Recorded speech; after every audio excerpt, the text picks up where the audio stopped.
Welcome back to the channel, and this is a channel where we give you reviews, playthroughs, don't do unboxings, but we generally like to talk a load of bollocks about tabletop gaming in general. And in this video we're going to be talking about a solo worker placement game. We're going to be talking about Halls of Hegra, and in this game you will be trying to defend a fortress from hordes of Nazi bastards in the hope that you can survive the siege and win the game. So in this video we're going to be giving you a very brief overview of the rules, and I mean a really brief overview of the rules because there is loads of them, so don't get your knickers in a twist. We're going to be telling you what we do like, what we don't like. Then we'll come back and we'll tell you whether or not Halls of Hegra is worth your time and bother today and in the future. So remember, if you're new here, then please consider subscribing to this channel. Hit the like button and all that YouTube bullshit.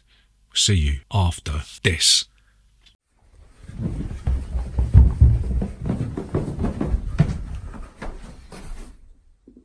Bollocks. So, Halls of Hegra, how'd you play this game?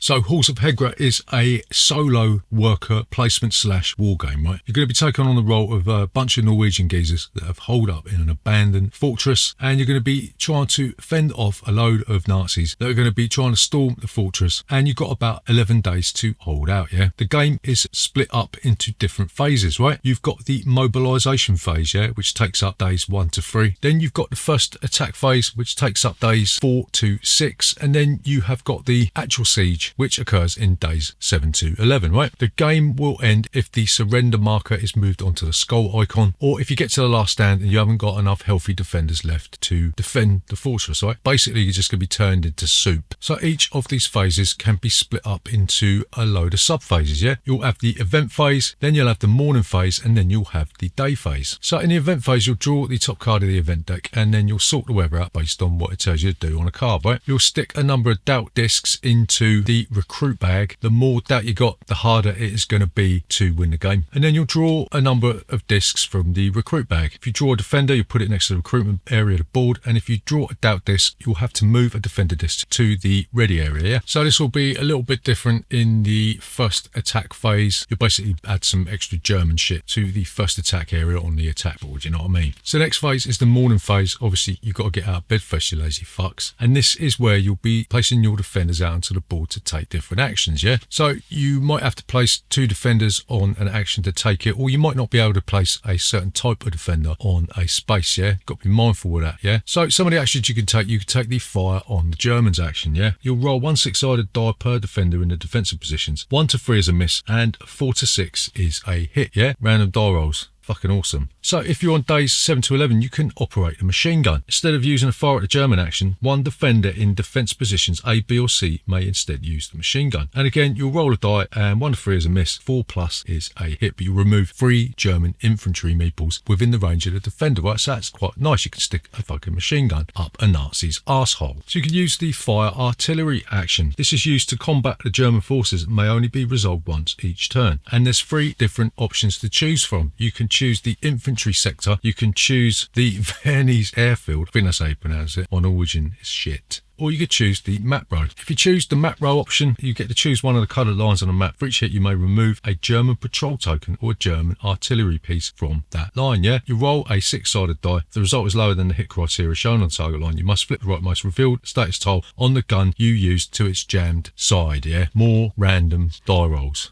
So you can also go out on a supply run. If you choose to do this, you can move any defender disc from the supply run action space to the fortress area on the map. Basically, this is going to get you supplies, right? It wouldn't be a supply run otherwise, would it, you fucking idiot? So you can always shovel snow, so long as it's not yellow. You'll move the snow marker 1 step to the left, and if it would move past space 1, instead move the marker to space 3, and reveal the top snow tile. Snow is always bad, right? There's loads of other different actions that you can do. I'm not going to go into any more of them because you will get bored out your brains. So once you have done the morning phase, you go into the day phase. This is where you'll resolve all of the actions in number order, and then you'll keep doing this. You will keep trying to defend the fortress from the Germans, and if you manage to satisfy the win conditions, then you'll consult a chart to see how well you have done, and if you don't, then you're going to lose, right? So what do we like about Halls of Hegra?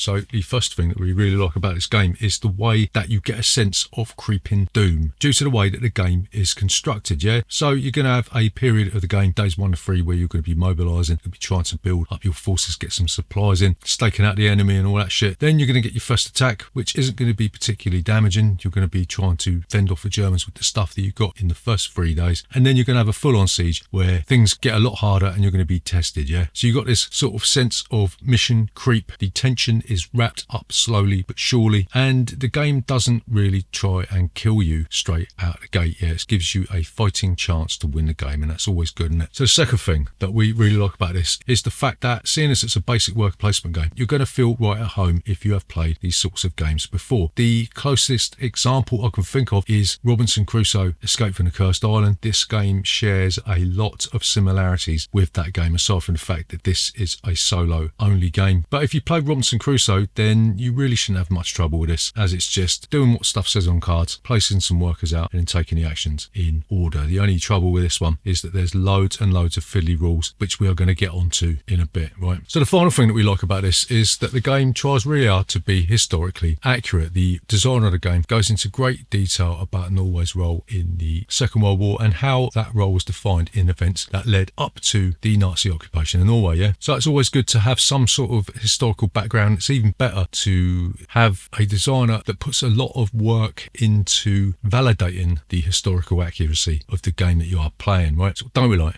about Halls of Hegra?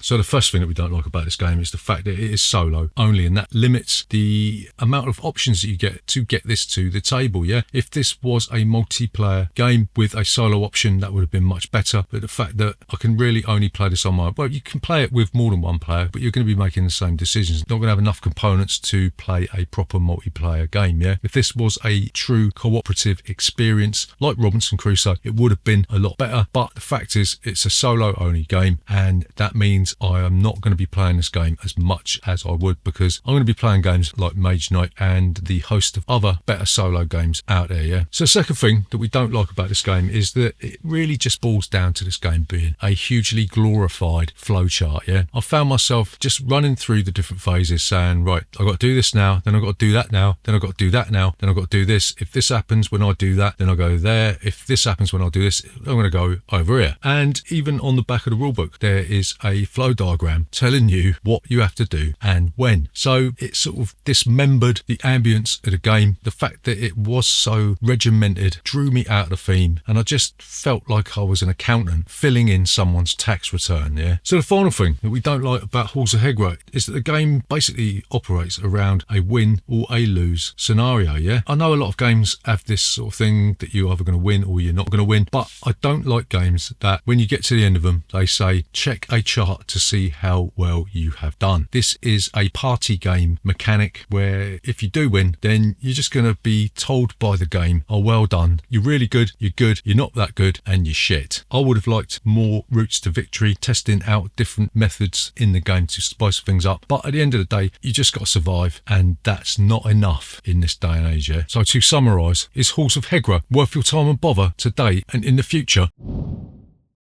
So we are going to say no. Halls of Hegra is a valiant attempt at trying to turn a stuffy old war game into a modern day worker placement game. It succeeds in some places but misfires spectacularly in others. It looks absolutely fucking dreadful. It's long and in places can be just plain fucking boring. But on the upside, the way that the game ramps up the tension by drip feeding dread has to be applauded. There exists much better games out there, Robinson Crusoe and Mage Knight being the survival and solo games of choice. So we just can't recommend Halls of Hegra, and it just feels too stuffy and old-fashioned, and it harks back to that sort of Avalon Hill era of the 80s when people were still wearing white socks and sandals. So there you go, that is Halls of Hegra. Remember, if you're new here, then please consider subscribing to this channel with the like button and all that YouTube bullshit.